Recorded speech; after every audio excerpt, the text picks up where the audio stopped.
కీర్తనలు 21:3. శ్రేయస్కరమైన ఆశీర్వాదములతో. ఏ ఆశీర్వాదాలు? శ్రేయస్కరమైన ఆశీర్వాదములతో నీవు అతనిని ఎదుర్కొని. దేవునికి స్తోత్రం. చెబునలేలుయా, చెబునలేలుయా.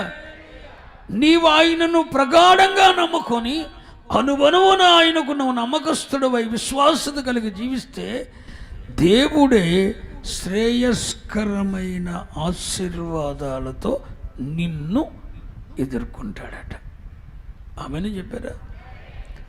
దేవుడే నిన్ను ఎదుర్కొంటాడంటండి. దేటితో? శ్రేయస్కరమైన ఆశీర్వాదాలతో. దేవుని నమ్మటంలో ఎంత ఆశీర్వాదం ఉందండి.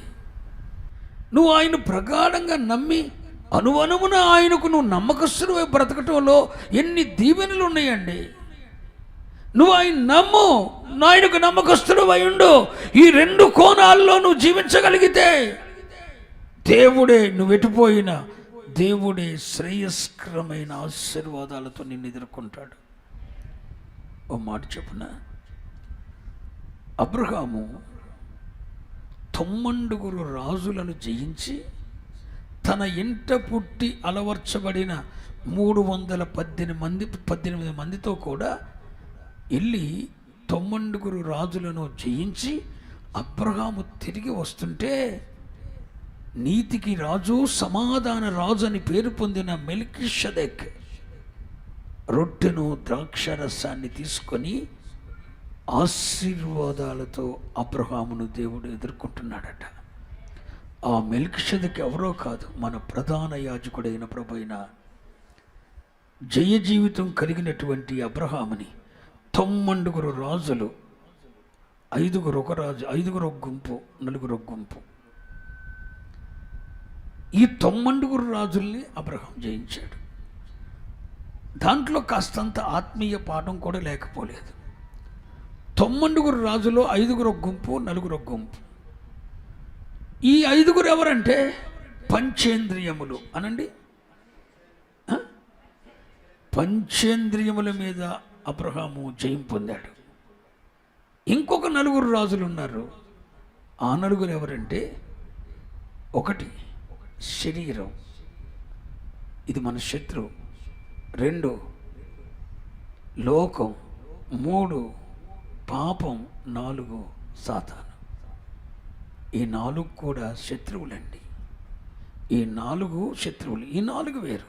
ఆ 5 ఏమో పంచేంద్రియాలైతే ఈ 4 ఏమో 1 నీ శరీరం, 2 లోకం, 3 లోకంలో ఉన్న పాపం, 4 శత్రువు సాతాను.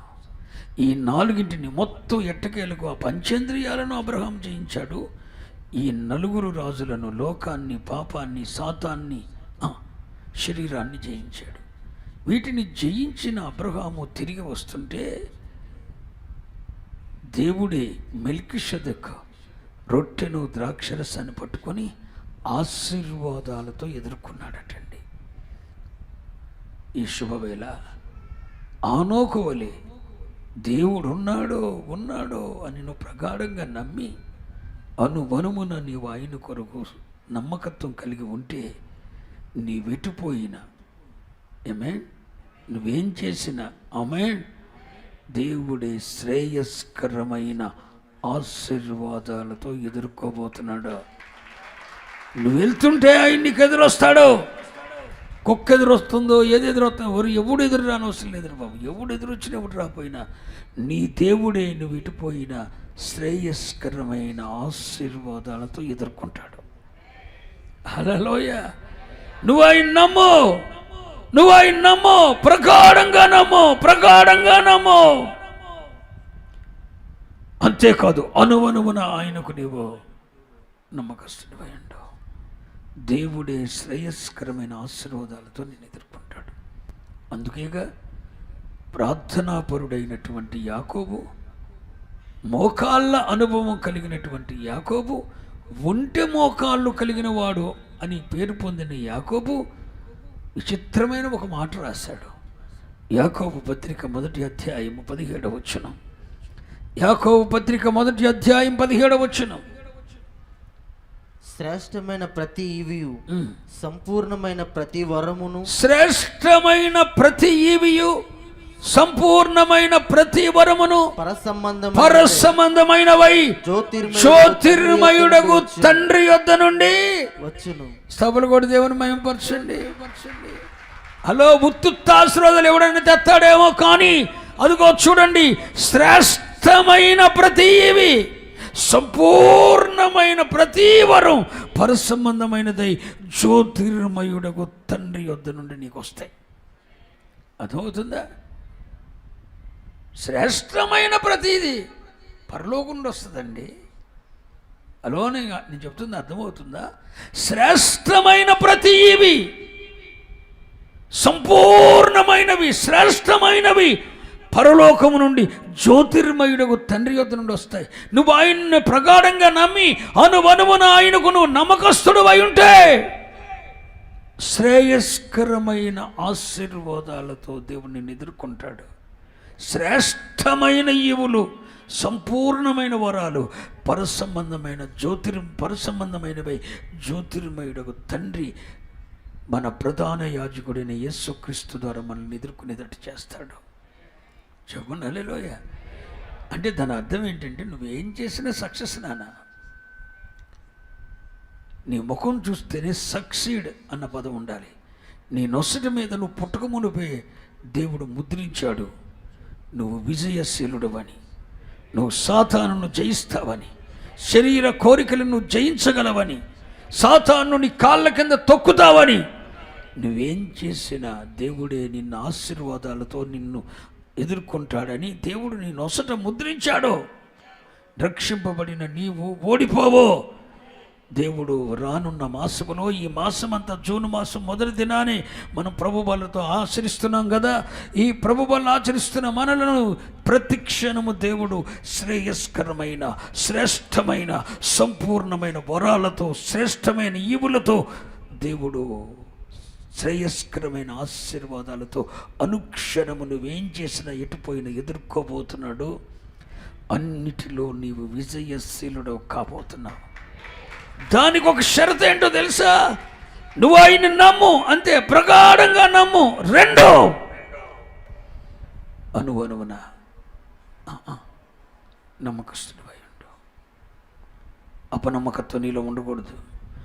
దేవుణ్ణి నమ్మటం ఎంత ముఖ్యమో ఆయనకు నమ్మకత్వం కలిగి ఉండటం కూడా అంతే ముఖ్యం.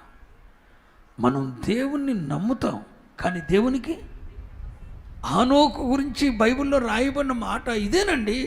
పిస్టీస్ అన్నాడు ఆనోకు గురించి వచ్చినప్పుడు. అంటే అతడు దేవునిని ఎంతగా నమ్మాడో అంతగా దేవునికి చెప్పాలి నమ్మకస్తుడే ఉన్నాడు. మరి నేను ఒక మాట అడిగిన, ఆరాధనకు రావటంలో నువ్వు నమ్మకస్తురాలువేనా? ఒక్క విషయం అడుగుతున్నా, ఆరాధనకు వచ్చే విషయంలో నమ్మకస్తుడివేనా? నీ జీవితం అంతా చూస్తే పరిశుద్ధ దినం, ఆయన సన్నిధిలో గడపని దినం అంటూ నీ చరిత్రలో ఉండకూడదు. నువ్వు మంచం మీద పడుకుంటే మిగతా రోజుల్లో రోగం రావాలి, కానీ ఆదివారం నీకు రోగం కూడా రాకూడదని కోరుకోవాలి. నువ్వు ఏం చెప్తున్నా? నా జీవితం మొత్తంలో పరిశుద్ధ దినం, ఆయన సన్నిధిలో గడపని దినం ఉండకూడదని ప్రార్థన చేసుకోవాలి ఆత్మీయుడు. దేవుని సన్నిధికి రావటంలో నువ్వు నమ్మకస్తుడివేనా?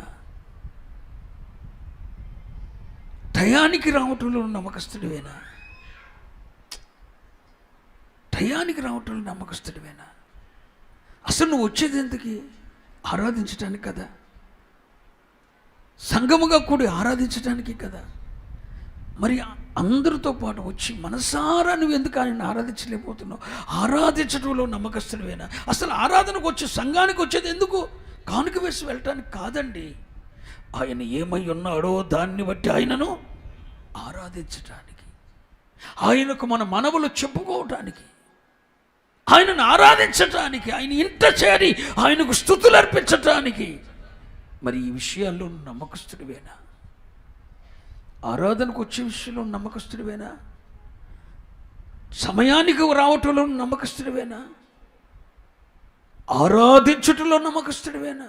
మనసారా ప్రాణాత్మ శరీరముల్లో నుండి దేవుణ్ణి ఆరాధించగలుగుతున్నావా? దేవునికి నీ రాబడిలో దేవుని భాగం దేవునికి ఇవ్వటంలో నీవు నమ్మకస్తుడివేనా? నీ బిడ్డలను దేవుని కొరకు పెంచటంలో నమ్మకస్తుడివేనా? నువ్వు దేవుని నమ్ముతున్నావు, నేను కాదనటం లేదు. నువ్వు దేవుని నమ్మటం ఎంత ప్రాధాన్యమో ఆ దేవునికి నమ్మకస్తుడవై ఉండటం కూడా అంతే ప్రాధాన్యం. దేవుణ్ణి నమ్మేయాలండి. అని వీడు బాగోపోయినా నా పని చేస్తాడు, వీడికి ఆరోగ్యం బాగోపోయినా నా పని చేస్తాడు, వీడికి నేనేమి ఇవ్వకపోయినా వీడు నాకు ఇచ్చేస్తాడు. నేను నమ్మేయాలి దేవుడు. అలా ఆనోకు నమ్మాడంటండి దేవుడు. నమ్మి నాకు ఇష్టడని సాక్ష్యం ఇచ్చాడండి.